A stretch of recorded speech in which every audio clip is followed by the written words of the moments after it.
Well, it's good to see so many known and less known EOers. Welcome to the hobby of Mike and myself called AI. Mike is a member of EO Vancouver. I'm a member of the Dutch chapter, EO Netherlands. And I'll be serving today as your host. And we're going to talk a bit about how AI can support your sales, which is a very dear topic to me, because I really would like to automate my sales and see if I can get the best out of it. And Mark shares this very same thing, and he does that all for like 20 years or so. But Mike, maybe you can introduce yourself. Hello, everybody. My name is Mike Schwartz. I've been in EO since 2017, but I've been working in tech since 2000. So I graduated from university 1999, went straight into starting .coms. This was the peak of the .com boom when I started, and I was part of the collapse with my first few startups. I had a series of 9 .com startups. The first one was called clubvibes.com, was a nightlife information guide. We were building social network for nightlife before the days of Friendster, before MySpace, definitely before Facebook. And yeah, then I went on to build e-commerce a few years before e-commerce went mainstream. I got into social. The general trend of my 25-year tech career was dabbling with whatever technology was trending 2 or 3 years before it went mainstream. And that a lot of that has to do with my ADHD and always chasing stimulation and what's new and what's trending. And I didn't make a lot of money through that journey because I was always a bit early. I had some brilliant, I've taken multiple companies north of 10 million and was running for $1 billion valuations, thinking I was Mark Zuckerberg at times in my career. And I always just was a little bit too early to the market. But that's what I enjoy doing. I just love absorbing information and being on the cutting edge of whatever is happening with tech for 25 years now. You're now running a company called MyZone. Yeah, so MyZone AI, we help SMBs transition to become AI-first organizations. So we have a framework, a proven framework that we've been testing called the MyZone AI Blueprint. Is a 10-step framework that assesses and establishes KPIs and basically guides people, holds their hand to becoming AI first in everything that they do. The general pain that I think we're all struggling with right now is that this is very overwhelming. It's moving fast. What do I do? Where do I get started? And a lot of people are jumping into big, I would say, flying with AI ideas when they haven't learned how to crawl or walk with it first. So think EOS, but for AI. That's the framework that I've been building. And yeah, that's me. Welcome to the show. A couple of household rules here. So if you want to ask a question, please put them in the chat. Or if you want to ask them in person, that's also possible. Then please raise your hand and unmute yourself and ask the question. So we try to, more or less end this this conversation on top of the hour, but we do have some opportunity to ask a question, do a Q&A with Mike or with the other participants. So to me, it's a open masterclass. And so let's start. Mike, why does AI in sales matter? I mean, AI matters for everything right now, and it's sales. It's the same thing. Is that a sales rep who is fully AI enabled can 10x the output of somebody who's not. So it's all about efficiency, performance, and I also think it's about preparing for what comes next, because in order to be a 10x, to automate 90% of sales and 10x yourself is possible today. But in order to get there, you need to prepare your data, your systems, your thinking, your documentation. There's a lot of things that you need to learn, because what comes next is 100x. So getting to the 10x now is important because it forces you to prepare and learn all of the things that you need for what comes next, which is even bigger. But I say in some of my talks, this isn't like getting a 20, 30% advantage, like jumping onto a CRM versus people that are working off of email and spreadsheets. The AI in first sales rep that is crushing everything will destroy anybody who's not. And it's a matter of months, or like 1 or 2 years, if you're not doing this, you're obsolete as a sales rep, in my opinion. So we named this masterclass 10 how to 10x your sales, but wouldn't it be just fair to start with just try to double it and make baby steps, incremental steps until we can 10x it, or should we go do a moonshot increase of our sales and do it by 10 by using the right AI tools? I think it's an incremental process in all aspects of professional services, including sales, marketing, software development. It's usually like first 20%, 50%, 1x, 2x, 3x, not jumping straight into 10. I don't think there is a magic bullet for that. I do think it's a bit of a journey. And we had a lot of hands go up earlier, people that are very obsessed with AI. And I think you'll know that the deeper you wade into this topic, the bigger you'll realize it is. There's a lot of learning steps along the way. So no, I don't think there's not a quick, easy solution for this, in my opinion. So it's incremental steps and just start. So why aren't companies not starting yet with automating or using AI to increase their sales? I think they are. I mean, just show of hands, how many of you are already using AI to improve your sales efficiency? Raise your hands. For me, it seems very common. But when I meet with them and drill down and start asking questions, they're usually focusing, most people are on automated lead generation, like automated drip email outreach. And that's those of you where that's 90% of what you consider AI for sales is automating the email messaging or the LinkedIn communications or something like that. Raise your hands. That's a pretty common starting point for people. But there's so much more. But that's still AI. It's just automation. Well, it's AI if we use AI to personalize one-to-one the outreach and to enrich the outreach process. So I've got a list here of what I consider full sales automation. That's lead generation, lead qualification, lead enrichment, quotation and proposal automation, speeding up the calls. So like a call like this, taking transcription to action. So transcription to email summaries, to tasks, or to updating your CRM based on transcripts, to wearing the pendants and doing that real time in in-person meetings, sales training, and even like role playing, recruiting, and dynamic learning for your sales team. So start at the beginning. Yeah, lead For generation. instance, with how do you start with the lead generation? I think that's the first and foremost basic step to start with. Starting with sales.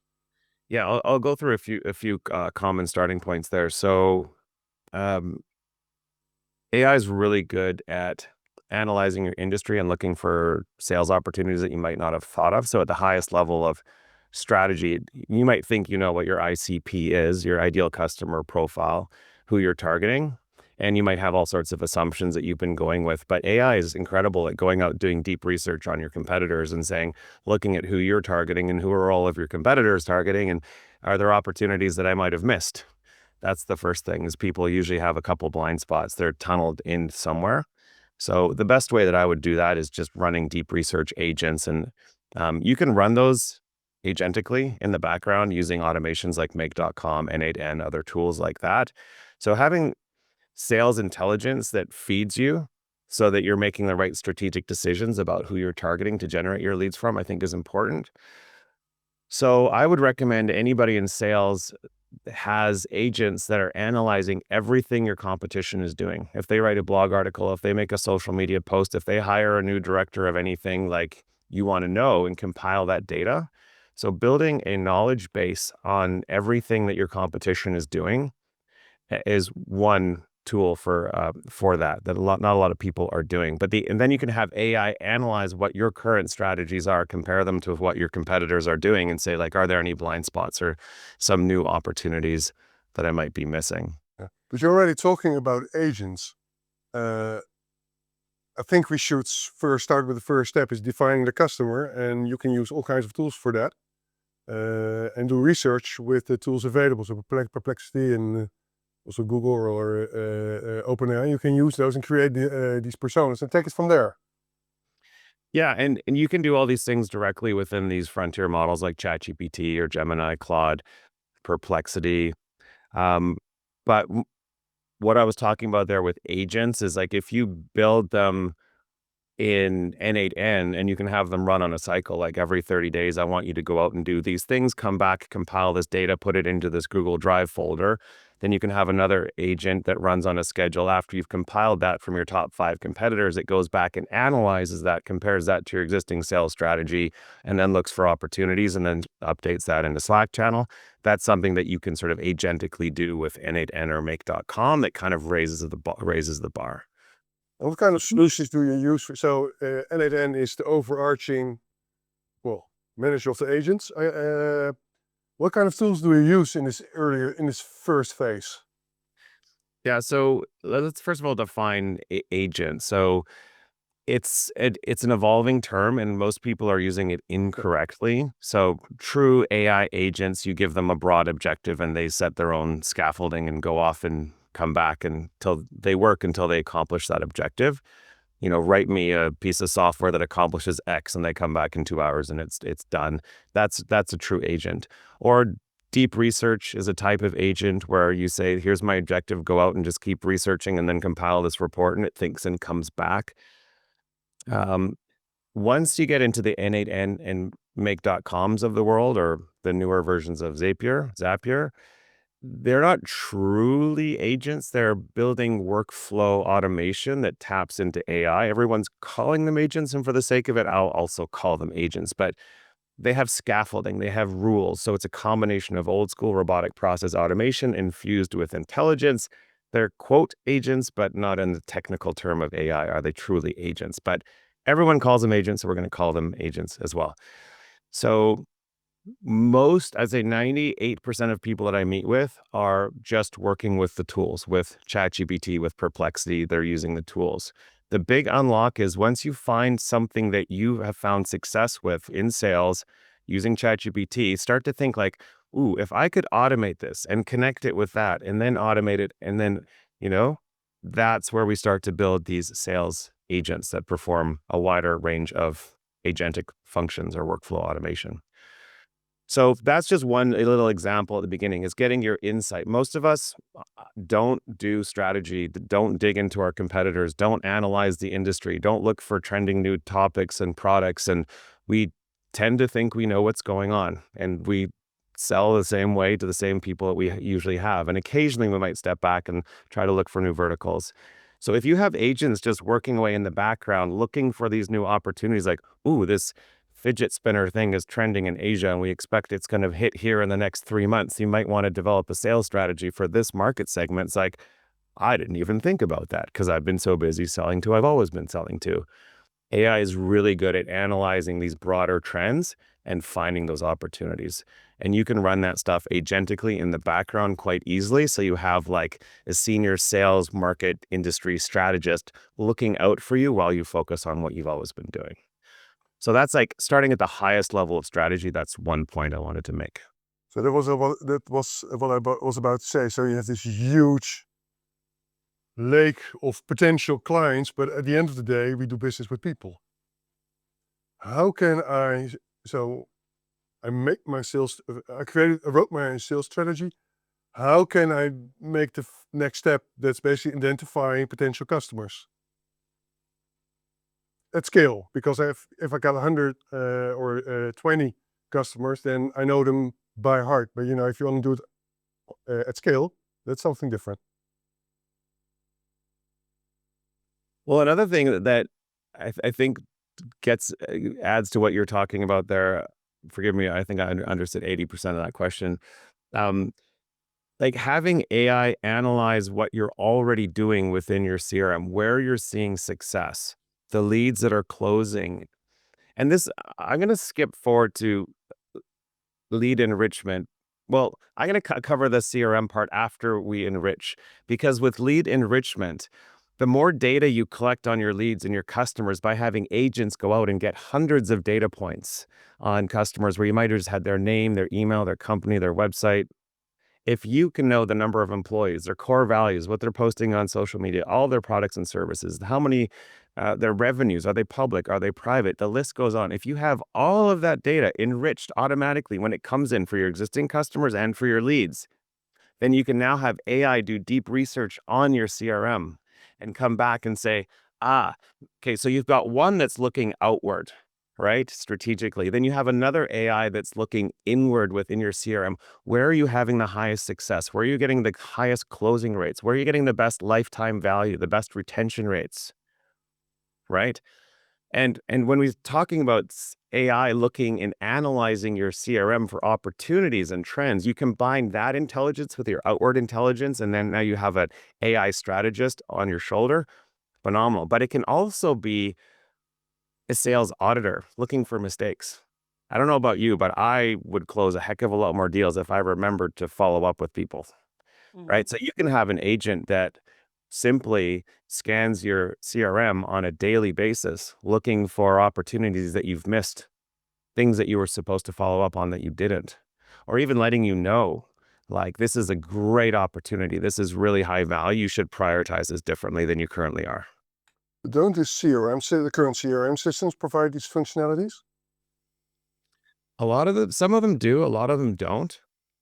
It really depends on what plan and what package that you're on. So, uh, for example, you could be on a lightweight version of a package that doesn't have marketing automation built into it, and it's not included. But if you have API access to your CRM, you can build these things quite easily. That brings up the question of build versus buy. I've seen many situations where, say, I'll give an example. It's not sales, but it's related. I had a client that just recently progressed over to NetSuite. And on their previous financial platform, they had automation of scanning invoices and putting them into their ledger automatically. But that wasn't included with NetSuite. But because we had API access to NetSuite, we were able to build a quick agent that did that for them and saved them $1,200 a month in NetSuite licensing fees. So things have changed. If you asked me 2 years ago, build versus buy, I'm like, are you crazy? Just buy. But the cost of building things has dropped 10x in the last 12 months. So suddenly things that you thought you might need to buy as a license upgrade within your HubSpot or your Salesforce, suddenly it's like, you know what? I can build this for $500 with N8N and just plug into the API. So that's another. There's an API available. And even sometimes we don't even need the API because we can just emulate a human come in the front of the tool through a web browser as an actual agent, get the data that we need, and interact as a fake human. So tools that we have that say go out to LinkedIn and chat people up and send messages, we're not using the LinkedIn API. We're violating the LinkedIn terms of services. We're acting like a human and we're coming in the front, even though we don't have API access. So even if you don't have API access to the whatever CRM you're in, there's often ways, unless they blocked it, to come in the front if you just act as a human. Yeah. Now, about scraping data from, or enriching data by scraping data from LinkedIn or Facebook or other social media. What's your opinion on this? Yeah, I think it's super important. Now let's talk about. So we talked about one of the first steps is like AI for strategy. What's happening in my market? What's happening in my industry? What's trending? What's changing? What's happening within my CRM? And having AI analyze all of that and give you recommendations and advice at the absolute highest level. From there, we get into the more common starting points, which is, using tools like Apollo to have drip email going out, or Dripify to be chatting people up on LinkedIn. You take all your knowledge and your ICPs, you build really targeted segments. You enrich that data using tools like Clay AI or Nielsen IQ, where there's a whole bunch of these enrichment services that will take the data of your target ICP. Say you're targeting accounting firms in Canada. Well, then you can go and get that data, but then you can have AI add a whole bunch of enriched data to it. And with that enriched data, then you can get to hyper-personalized communication. Now, most people that are doing hyper-personalized communication are doing it poorly. Show of hands, how many of you get at least a couple emails per day from people that are trying to do this? And you're like, this is so obviously AI, leave me alone. Right? It's embarrassing. Like, hey, Mike, I see that, you've been working with Plastic Bank on blah. And I read it. I'm like, fake. You have to read it and believe that someone took the time to do it. Most people are overdoing it with the personalization and they're still writing too long. And when you're talking to CEOs, it's got to be really short. So one of the examples of enrichment that worked really well for me that broke through that clutter was a plastic surgeon that was selling post-surgical bras to other plastic surgeons. And the enrichment that we did, we just looked for common connections on LinkedIn. And then we said, hey, Dr. So-and-so, I've been working with, and then we found the people that we were already working with that were in common on LinkedIn. I've been working with so-and-so and this doctor and thought it would be great to connect with you. Are you free for a quick chat? Adeline. And it blew up. She actually shut the program down because her calendar was filled for the next month because they thought that she had taken the time to really get to know them. And it sounded almost like there was referral from people they knew, but they weren't sure. And so they reached out. And it's not this big sales promotional type of thing. And so A/B testing those messages with the personalization is key. Sometimes we have to try 10 times. And when it works, you'll know because your inbox is getting flooded and everyone thinks that you personally wrote the message. So when you enrich the data properly, it helps for these highly personalized one-to-one outreach. But it does something a lot more for your sales team. First of all, it will save them a bunch of time because what does a good sales rep do before they get on a call with a client? Research. Yeah. Automate the research. Give them a brief, everything you need to know in advance. Even give them sales tips. Say, based on their core values, you should mention this core value of ours because it aligns with that. And we know that they just hired this person and have this specific goal so that it can coach them, not just say how many employees they have, where they're based, and what the CEO likes to eat for breakfast based on the social media feed. That's nice to have, but it can actually go in and coach them and suggest about products and approaches and angles and personality type. And you could even say things, we think the person you're talking to has this personality type. So you're going to want to spend the first 10 minutes of your call getting to know them and building a relationship and not jumping too fast into the data. That's what enrichment can do.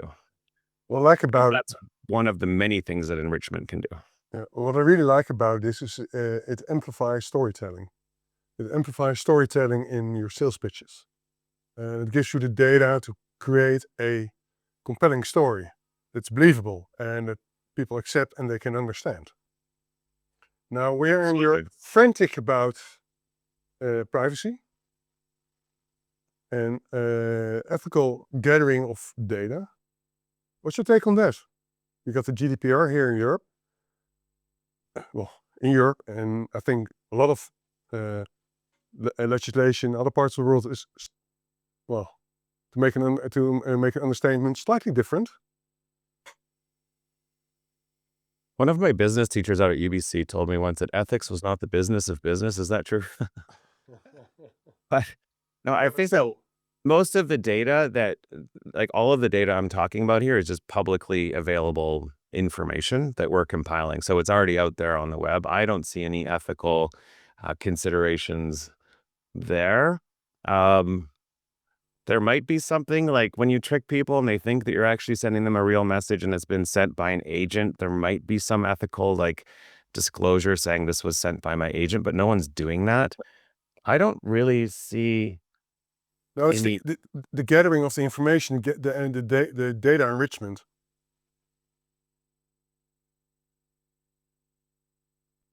Yeah, I mean, I don't have a lot of experience looking at the ethics of data enrichment. I'm probably Don't know, it's also an answer.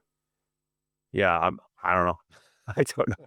I compile and collect and store this data securely. And, the way we do it here is if we're reaching out to people one-on-one, just respect, if they reply, we terminate the automation and a real human takes over. If they say, leave me alone, it automatically stops talking to them. We hold and maintain an unsubscribe list. Any communication, we have a link at the bottom where they can unsubscribe. Thing is, this what I'm talking about here applies to those of you that are doing sort of like B2B sales. This is not the same as like e-commerce. And when you're reaching out to people one-on-one, very carefully, very tactfully, you don't need to do this at high volume. And it's really no different than if you were to do this manually yourself and just do a bunch of research and, so. So it's also common sense. I think Yeah. that's so. Look at yourself. When will you be offended yourself? And just think, and don't take everything for granted. I got a question, by the way.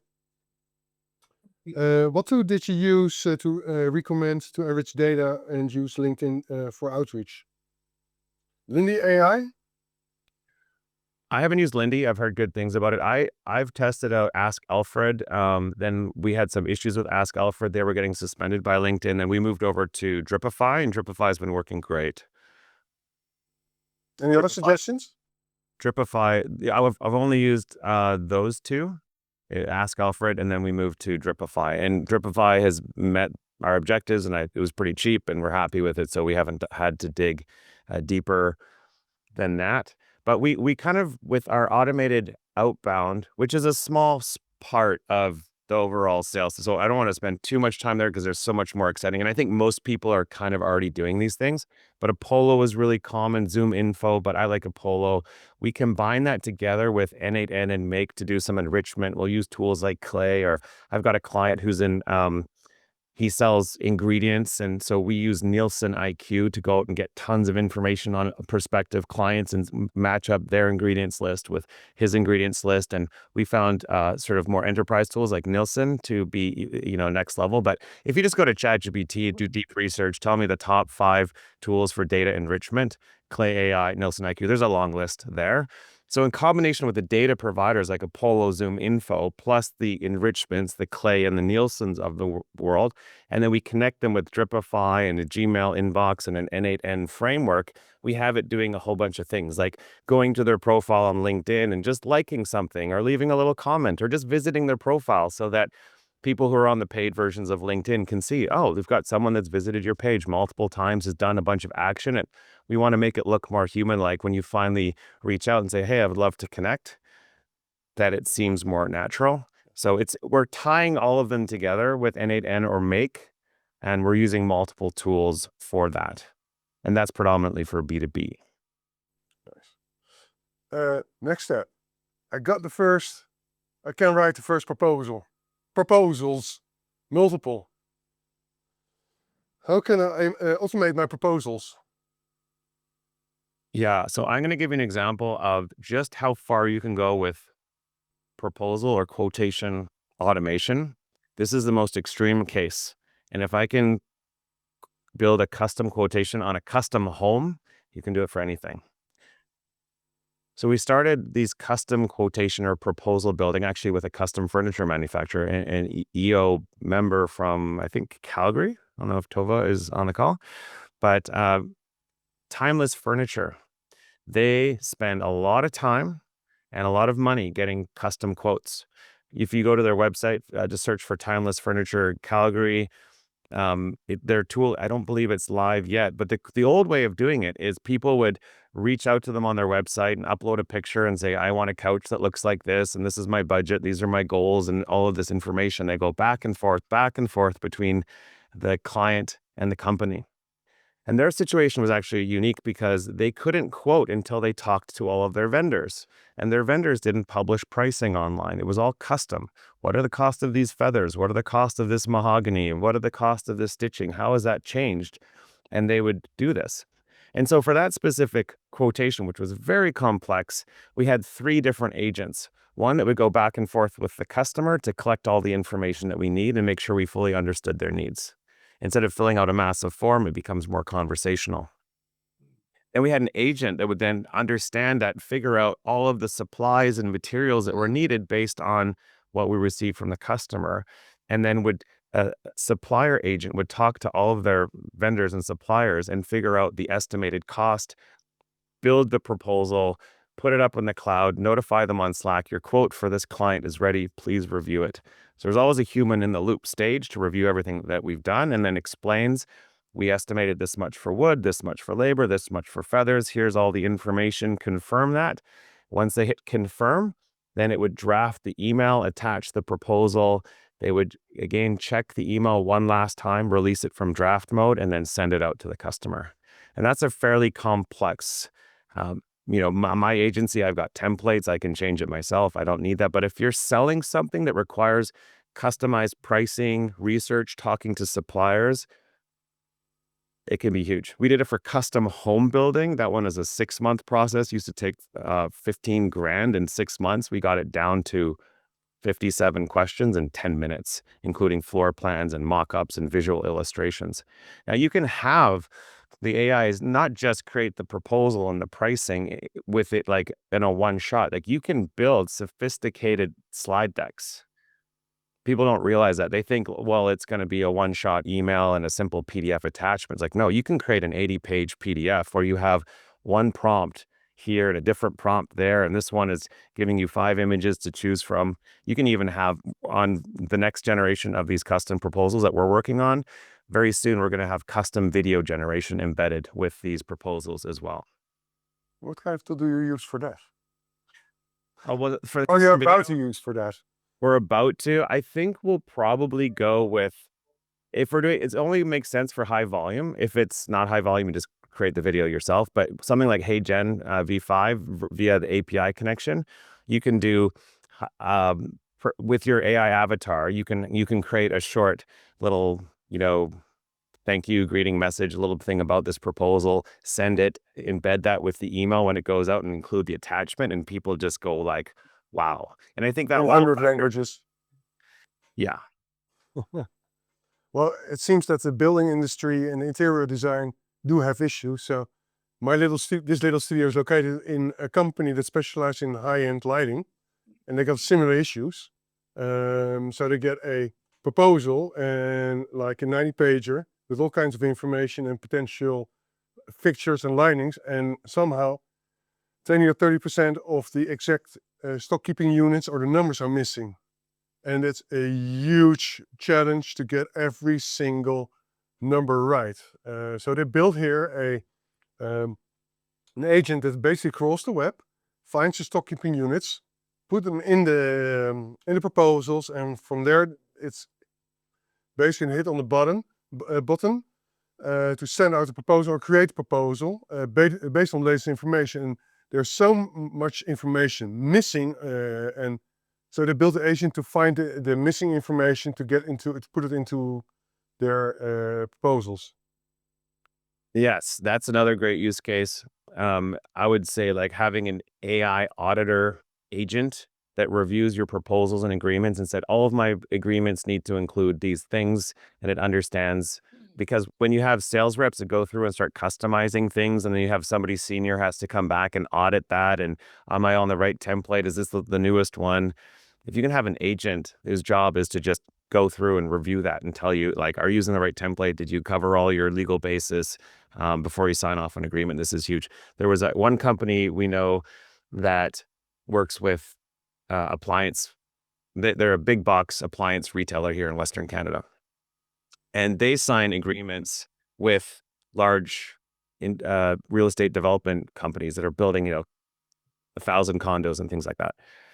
And every time the agreements that they were signing, unfortunately, because they were the client, they had to bend to the developers, and every developer had a slightly different agreement that they had to sign off on. And they literally had 2 full-time employees. Their job was to go through and say, these are our standardized agreements. This is what we're signing off on. Make sure everything from here is in here. Full-time job.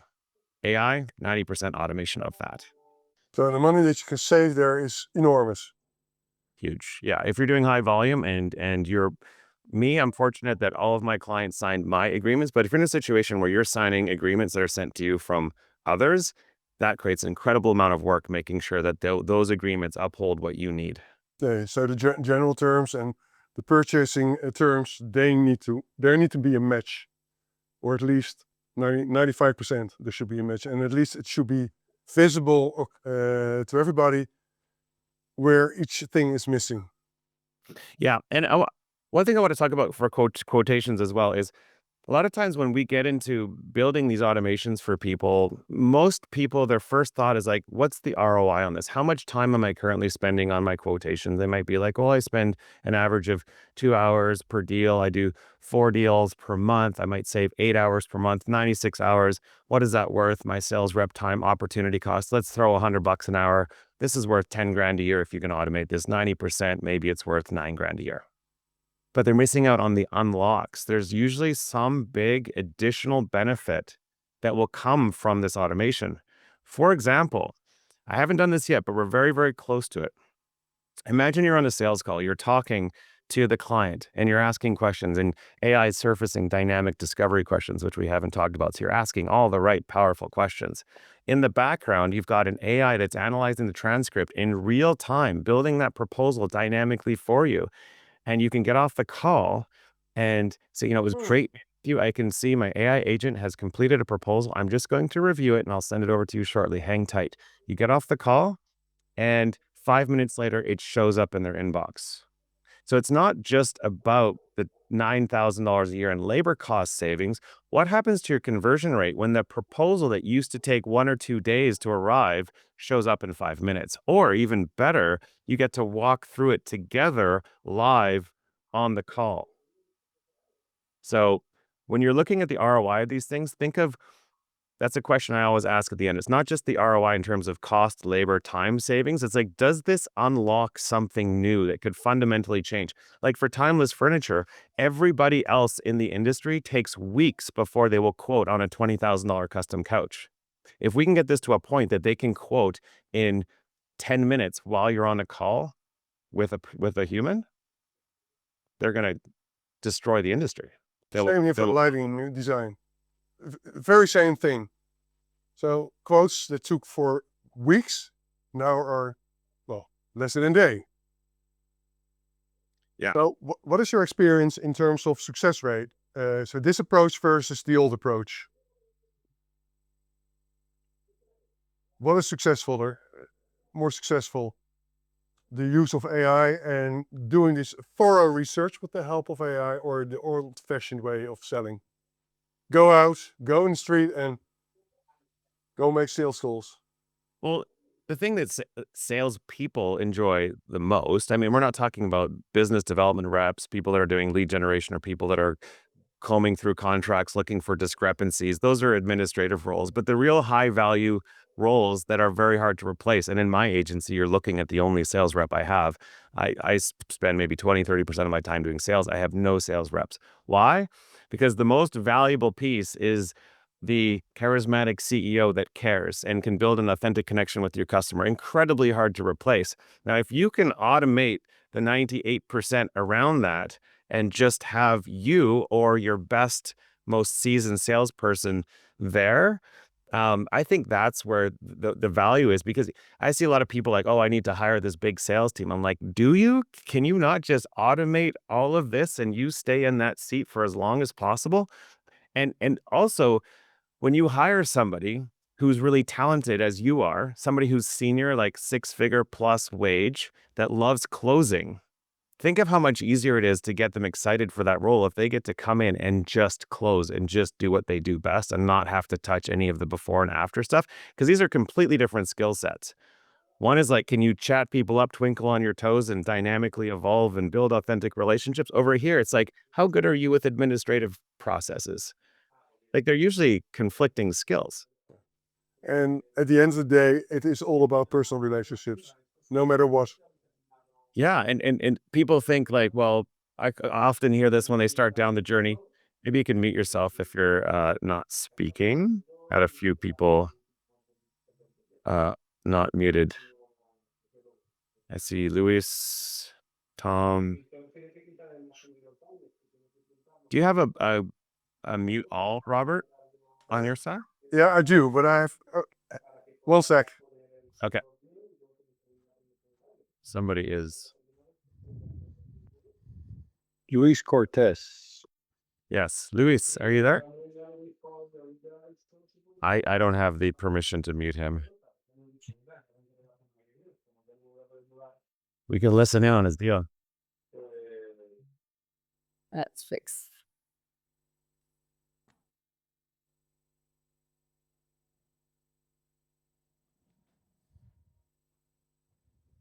All right. So, was. Oh, so it's not about, like, a lot of people think, well, if I'm going to go and automate everything with AI, I don't want that. I want to have a real authentic human connection with my customers. There's a lot of backlash too with AI. A lot of people are losing their jobs. I think you're going to see this AI Luddite movement build momentum, where the seamstresses started burning factories in the, whenever that was, 1800s through the Industrial Revolution. We're going to see that now. And if you're not an AI company like me, you got to be careful where you slap AI on things because people feel like that's lazy. They think it's slop. They think it's taking jobs. People in the creative space think you're stealing IP. There's a lot of negatives that come with it, but it's totally safe and fine to do if it's all happening on the background and people don't know about it. And then you free up your most valuable people to spend more time with your customers, with your employees, with your partners, with your investors. So this should be about making having more time for human connection. Which brings me to the next section, which is core insights and in particular coaching. One thing that I really like is do simulations, prepare the sales force before they go out and do a bit of Q&A, and sometimes we do a bit of role play. So I'll be the buyer and the other guy is the sales guy, and we do a little bit of role play. And the objective is to get better salespeople and coach them in how they formulate a sales call and sales pitch and how they do it. How can AI play a role in there? This is so much fun. I remember, so I do a lot of public speaking and it's new for me in the last 2 or 3 years. And I still get super nervous before my talks. So do I. I remember I was flying to meet Dan McDonald, EO Edmonton, speaking at BIS Safety. And I'd never spoken to a SaaS company before. I'm like, these guys must be brilliant with AI. They're all software developers. What do I know? And I've been studying more the strategy and leadership side. And I was really nervous for that meeting. I remember probably a half an hour chat on the taxi cab ride from the airport to his office before the talk. And I had AI acting as Dan and his team and just started drilling me with questions. And I got to practice all of the questions that it expected would happen in that meeting. And it was right. I got to practice all the questions. So when I showed up, I was ready. And the ones where it did ask a few questions that I was like, I hadn't thought about that one. I'm like, okay, break out a character, help me prepare for that question. What more do I need to know? And then I would have this back and forth conversation. Okay, I'm ready for this question. So I use it to try to, because I speak at different industries. Like I just flew to Montreal to meet with Tiger 21, which is like ultra high net worth people. And I hadn't spoken to that audience before. I'm like, what are they going to be asking? And what does it do? Like, what do they ask? Yeah. So, and then I'm just chatting. I'm using advanced voice mode and I'm saying, I want you to act as, and I'm giving it lots of context, stay in character and hit me hard with questions to make sure that I'm prepared. I remember too, when I just took my entire presentation for Tiger 21 and I uploaded it and I said, I want you to critique this, pretend that you are a Tiger 21 member and let me know your feedback from my slides and my notes. And in advance, it gave incredible feedback. And I went back and reworked my whole presentation. I had things in the wrong order. And so, yeah, I know there's third-party tools out there. I just haven't found the need yet to actually build agents or buy or license a tool that will do this, because I found it works when I just say ChatGPT, give it context. This is what I'm doing. This is who I'm talking to. This is my target audience. Get into this role. I want you to help me role play so that I'm prepared for this pitch, stay in character, and then I just chat back and forth with it. That's all that I'm doing, both on the proposals, like the written proposals, and then preparing for speaking. So it's I love basically it. a prompt consisting of 4 parts. It's the context, and you give as much context as possible, the role of your potential buyer or your audience. Interview me 1 question at a time, so I can simulate a call. Yeah, and I can share this afterwards. I like create better than crit. Create, we stands for context, role, examples, ask me questions, T, what's the task, and then E is enhance or an iterative process. I can send that out afterwards, but yeah, the most important is loading up with lots of context. I want you to act as the CEO of this company. And to provide more context, please go out there and research as much as you can about this company and the CEO and come back and tell me everything that you know. Okay, comes back, you're adding more context. Now act in the role as the CEO, and I'm going to practice my pitch, and I want you to be as critical as possible about my pitch, helping me Tip. prepare. Pro tip, use the LinkedIn profile, the person that you're interviewing. Oh, Put it in absolutely. there. GPT-5 Thinking will go out and look at 200 different resources. It'll come back on a detailed report of that individual that you're pitching. So How did it work out for you in Montreal? It was great. Phenomenal. Perfect, Crushed it. perfect pitch. Yeah, and quite often I'll be going through something like for public speaking, I'll go in there saying you're missing a hook. You need something in the first 5 minutes that grabs their attention and makes them wait to the end so you can or your pitch isn't cohesive. You started here and you finished here, but it needs to have a story and a wrap up and it gets into the nuance of like for me, like it can get into the nuance of public speaking and not being a professional public speaker, not having gone to any courses. I can tell you that when I've had it act as a professional public speaker that writes scripts for this specific same purpose as me and to be critical, like it teaches me stuff. I'm like, wow, I was thinking about spending 15 grand and going to that EO university on public speaking, but I think Global Speakers Academy. yeah, I think this chatbot just solved my need in 5 minutes. That saves you like $8,000. Yeah. Um, One more thing on that. So you've got the role play, which is really important. And think too, sometimes I used to do sales training, you'd have your sales reps, you put them on the spot. Like, let's do some role playing. I'll be the customer, you be the guy pitching and vice versa. That's what I did. Really hard, especially for juniors or newbies, right? When you set up the right role-playing environment and they get to get slaughtered behind the scenes while talking to an AI agent, they're not worried. They'll be as vulnerable as possible. You're not there. You're not listening. So I think people show up differently and they'll, like let them practice this stuff in the privacy of their own homes. And you'll just get much better adoption. But then you can also do testing, all right? So you can have a proven framework, and then you can create like a custom agent or even a GPT, go through, we're going to practice your pitching. At the end, you get a score. And so you can grade, what gets measured gets done. You can have little AI agents that will measure the success. So practice in the privacy of your home, but when you're ready, come back, practice here live. We're going to give you a score and we're going to see, actually quantify how my sales team is performing. But you can also then, that's preparing. What about how did they actually perform live in the field? So you can have AIs that listen in real time. I haven't done the real time. I've done the after stuff where you'll analyze the transcription and say, at the end of the meeting, I'm going to give you an 8 out of 10. You did these 3 things good, but here you didn't ask enough questions. You didn't go deeper. And here you forgot to ask for the sale. And here you forgot to mention the core benefit of our product. It can critique you. So you have a proven process, and then you have how the talk actually went, and then you have analysis and coaching that comes after the fact. I'm sorry. That's another. Do you have to tell the person that your salesperson goes out and you're recording this? Is it legally? Do you have to tell someone? How does that work? I've thought about that, but is that? Well, I do all my sales pitches over Zoom for the most part, and you can always just see the record button, and this meeting is being recorded, so I haven't had that issue. I don't have my pendant on here, but if I was meeting somebody in person, I wear the pendant loud and proud with the white light on, and then I'll make it a conversation topic saying all of this is going to be recorded. Is that okay? I always make sure people know they're being recorded. In Canada, you don't have to, as long as one person knows that the conversation is being recorded. It's fully legal, but that feels ethically unfair. So I would always disclose it.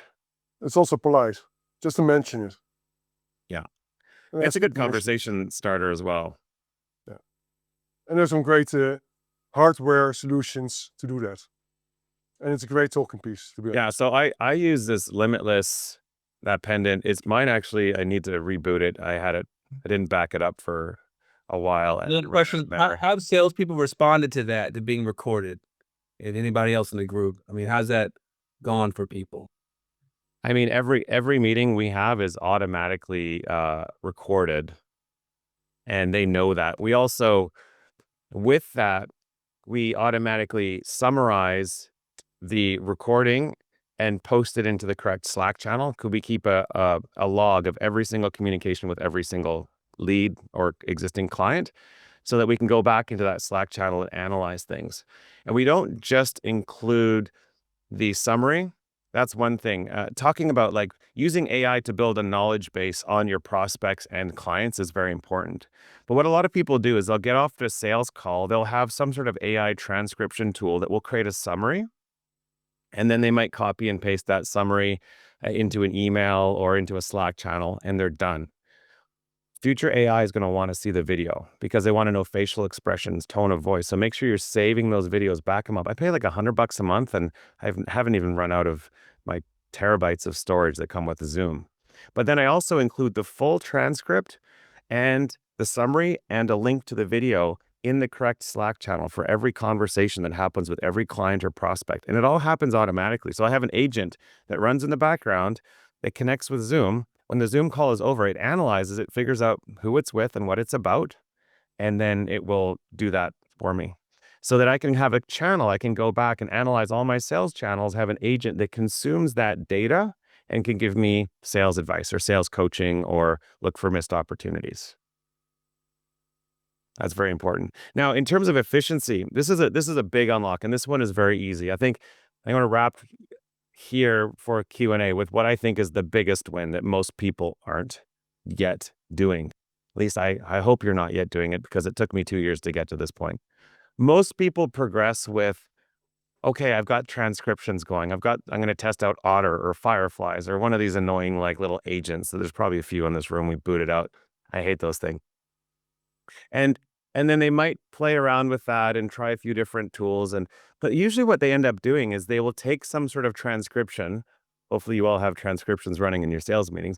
Then they end up like copying it. Then they'll go over to ChatGPT and then they'll have a conversation and say, hey, can you write me a beautiful email summary about the meeting I just had, including what we talked about and the action items, and, make it sound like me, and then it creates, and then they'll go to ChatGPT and then they'll copy that and they'll paste it into their email, and they might use Gemini to clean it up, and they're doing some more work, and then they'll take the summary transcription, then they'll go to Slack and post it in a Slack channel, tag an account.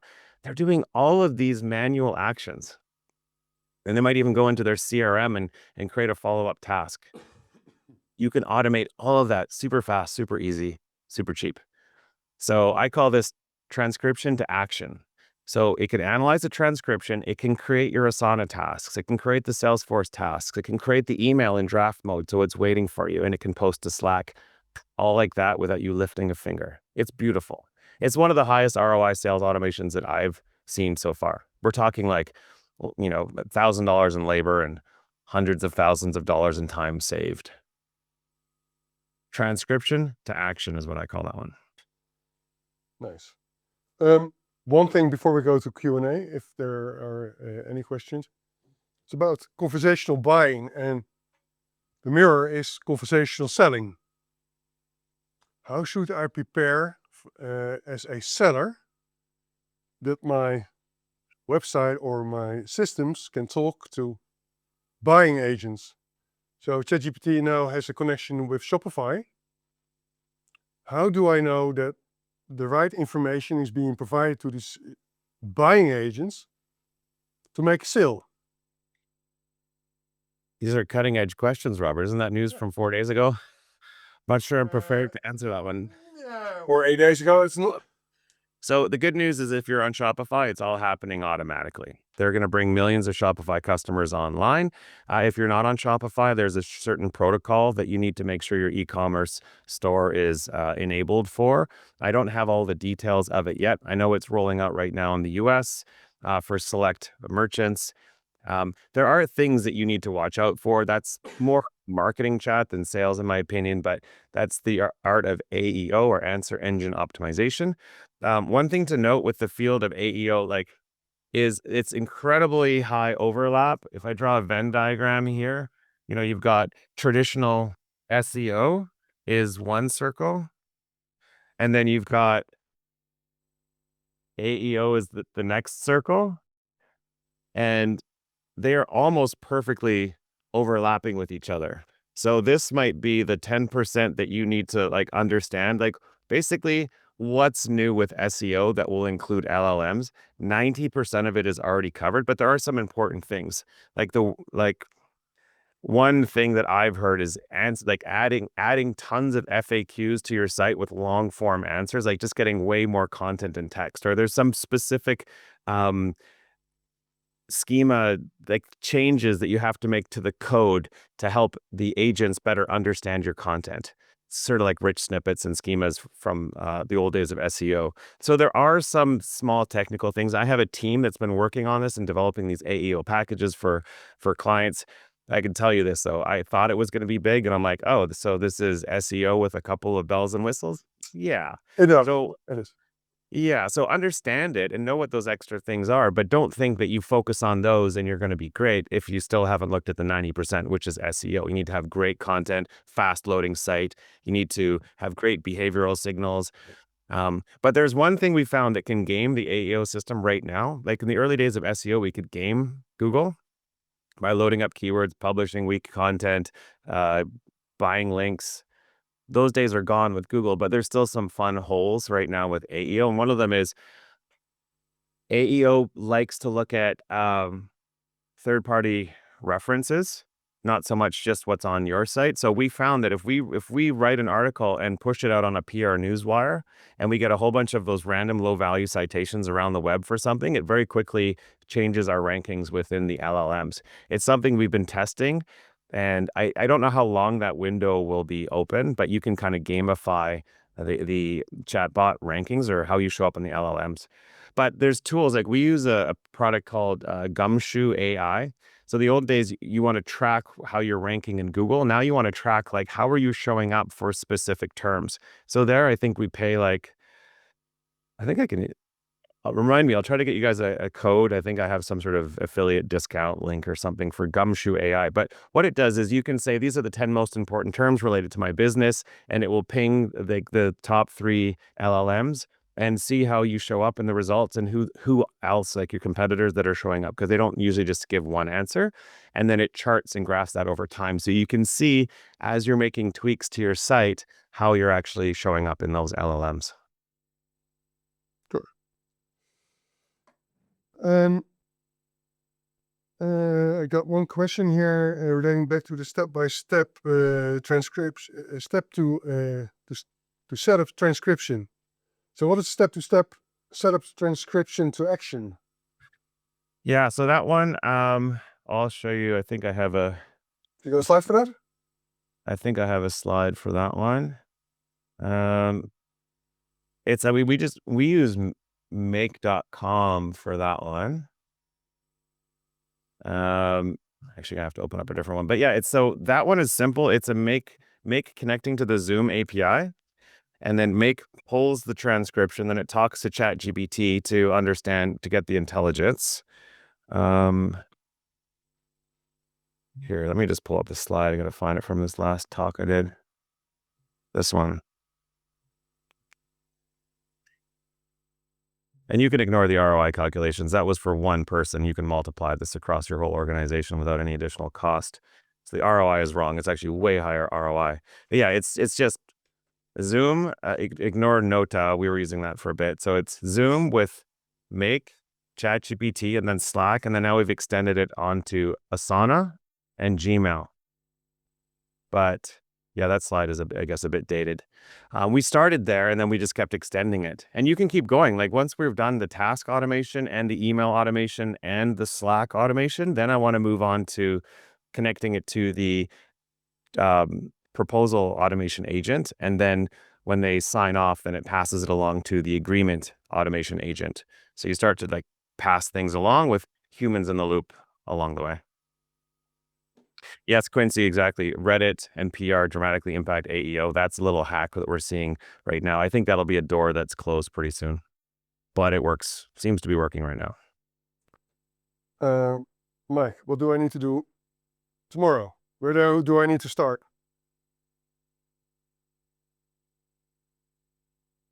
Have a conversation with AI and first of all, get your entire sales process nicely documented. If you don't already have it documented, you should have an AI agent that is doing your documentation for you and just interviewing you and building beautiful standardized documents. That's one of the steps. But assuming you have beautiful documentation of your entire sales process, I would then have AI act as take the transcript of this call too as context, load this all up into a project, call it your sales advisor project in ChatGPT, and say, your goal is I want you to act as a senior AI sales advisor and to keep looking at my existing processes and come up with recommendations on what I can do to improve, how I can leverage AI to improve my sales process, looking for quick, easy wins.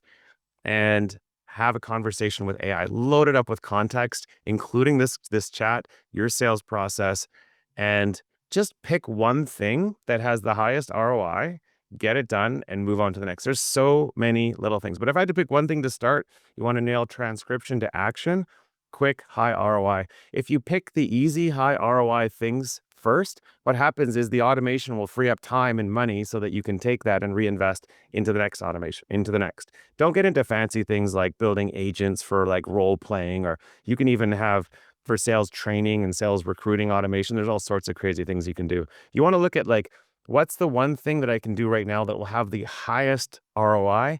Get that done, move on to the next, move on to the next. And then you slowly move from crawling, walking, running to flying with AI. And at the end, when it's all done, you're connecting all of these agents together. You're keeping the most valuable humans insulated from all that crap, and they're showing up and just focusing on the human relationship while the agents are doing all the rest. Getting back to the transcript, so what I will do is for everybody who took the time to spend an hour in this meeting, I will make sure you will get a transcript of this meeting, so you can basically start tomorrow with it. Any questions so far from the audience? So if you want to have a question, unmute yourself and. Hey, yeah, Alex from Business Rocket. We've been building agents, and we find that we feed the agents a lot of information. They start confusing it and kind of making up information, confusing state fees and things of that nature. When it comes to feeding a lot of content and from different departments, how would you suggest we segment that data on a per agent basis, or in that sense? Does that make sense, my question? Yeah, so we've been segmenting all of our data based on relationship and client, and doing that in Google Drive so far. So we have agents that will scrape emails, will scrape Slack conversations, that will scrape the Zoom calls, even the pendants, all the conversations. Will analyze who the conversation is with, and first of all, get it into the right folder for the client, and then the right communication type. So, but the technical side of how we're doing that, if you want to connect with me offline, I can ask that question to the development team, but they are doing some things around the way that we're not just taking all of the raw data and bringing it over there. There's a cleanup and labeling process, and removing redundancies and adding timestamps. And sometimes it goes into a vector database, and sometimes we have to add a knowledge graph in certain situations. I mean, there's a bunch of technical stuff if it fails, but I tell you, most of the time, 95% of the time, we don't have to do anything fancy. We just have clean data organized in a folder, and we prompt it properly, and it seems to be working. But there are exceptions if it's highly complex, and that might be some sort of data cleanup process where you scrape the data from these sources, but you don't just drop it into a folder. You have to first scrub it clean and have AI analyze it, remove duplicates. And sometimes even just having a step where it asks clarifying questions. If you don't ask, just like when we're prompting, if you don't have AI know that it's okay to ask questions when it has questions, that can solve things too. But the technical side, I can gladly pass that question on to the development team. Yeah. Any other question so far? We got a whole bunch in the side there. We can talk about data cleanup and best practices.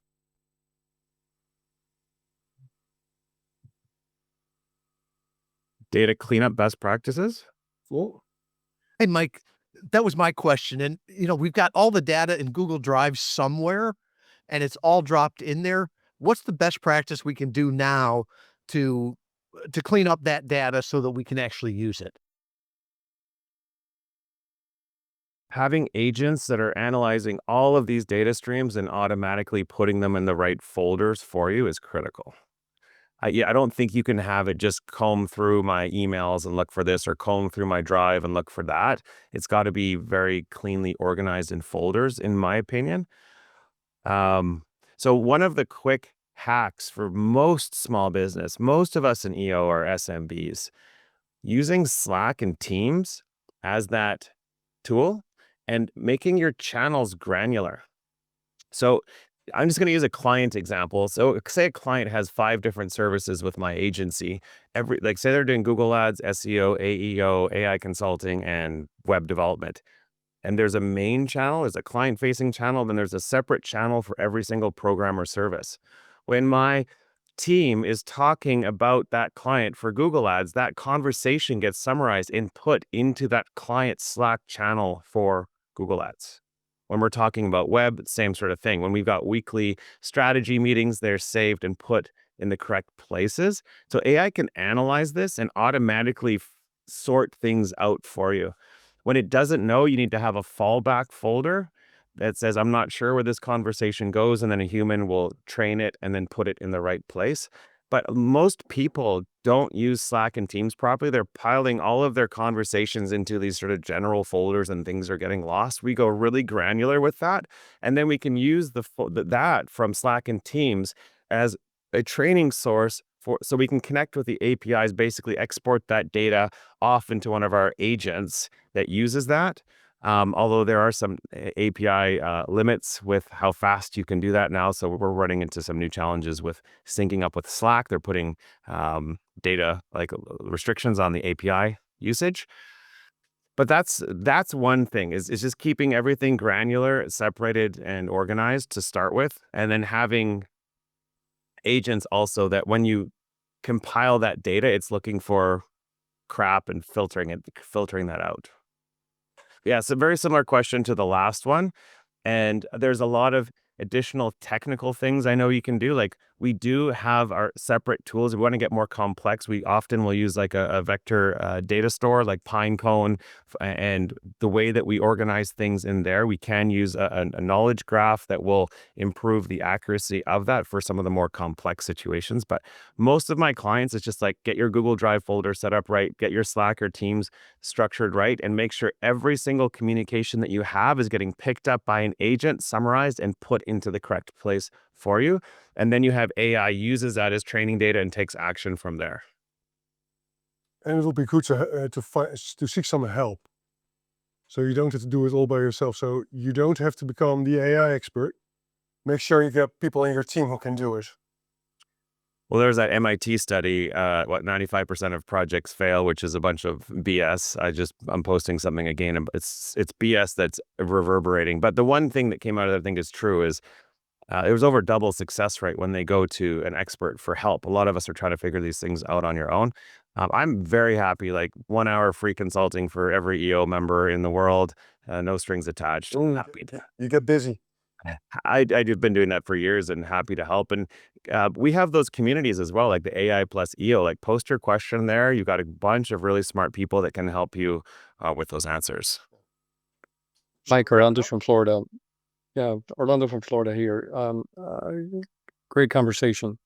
OpenAI a couple of weeks ago announced tool integration. So, and that they have now agentics, hooks to actually make things work. Do you think that is prudent with the stack shifting so dramatically so soon to make big investments in developing, code into NA10 or Make and things like this? I wonder to what extent those may become obsolete. And maybe I'm suffering from paralysis a little bit, but when the stack shifts so much, how do you know that you're making the right bet? Amazing question. And this is probably the topic that we have debated the most internally over the last 6 months right there, Orlando. What makes it harder too is the cost of software development just keeps dropping. And most people haven't figured that out yet. Our most senior developer right now, he's about 13x faster than he was 18 months ago, 13 times. He's building, $500,000 applications for $40,000 sort of thing. Most people haven't figured that out yet. Most developers are in the sort of 1 to 4x. So as the cost of software development drops, then we are constantly debating what is the future for Make and N8N, and they keep launching like new great features. We saw Gemini Enterprise come out. I posted that one a few days ago. If you look at now, you can just have conversations with Gemini, and it will automatically build these workflows for you. And you've got Agent Builder with ChatGPT. Long story short, what we're talking about here, if you're not super familiar with, is the way that we automate today just seems to be changing incredibly fast. And how do you know what technology to invest in when 6 months later these things could be obsolete? That's the core question. I think we're in the transition stage right now from these workflow tools and agent builders. We're very, very close to scrapping all that and moving 100% to Cursor AI, Claude 4.5, or Codex, and just not vibe coding, but AI agentically coding everything. We're building enterprise applications. Like, it's no longer vibe coding simple things. Like, we're building millions of lines of code and we're just talking to agents and giving them the right scaffolding. I think that's where this ends up. And right now, that's only accessible to a small group of people that have figured it out. And I think that will soon hit the masses. And I really question the future of N8 and Make.com in a world like that. Okay, Mike, thanks. Let's wrap it up. I have a couple of things to share with you guys. One of them is this little thing. So with EO, we have a EO AI leadership at Stanford. And I think it's a great opportunity if you want to hone your AI leadership skills. It's quite a lot of money, to be honest, but I think it's worth it. If you really want to up level your AI skills, this is the course to go to. It runs in March. I think it's the 23rd until the 27th. And the registration is open, and I think we still have 30 spots left. And by the end of the week, it will probably sold out. So if you want to go there, please sign up. And the other thing, if you have a topic of which you think that may be of interest in this group, and you want to discuss it or be part of this discussion, let me know, and we can always organize a MyEO roundtable around this topic. I think it's very helpful, and you can, or at least I learn a lot from it. But I think if we do a bit of knowledge sharing, experience share, we can all learn from it. So if you have a suggestion, please let me know. And I got a question also in the chat if I wanted to share the recording, and that's something that I will. If you want to connect with Mike, this is Mike. So if you connect with me here, I will email you back with a bunch of resources that I built, all free, and just my like LinkedIn, my Calendly if you want to chat, slides, recent workshops. I've got a whole bunch of this topic is sales, but I've done this on 10 different topics, and I'll share all those links with you as well. Mike will be again, probably in the coming months again, showing his face and sharing his experience. Guys, thank you all for participating. Mike, thanks for sharing your knowledge and your expertise and your time. Thanks again. And guys, perhaps in Stanford or at the Global AI Summit or at any other EO event. Thank you for watching. See you next time. Thanks, everybody. Thanks, everybody. Thanks, Mike.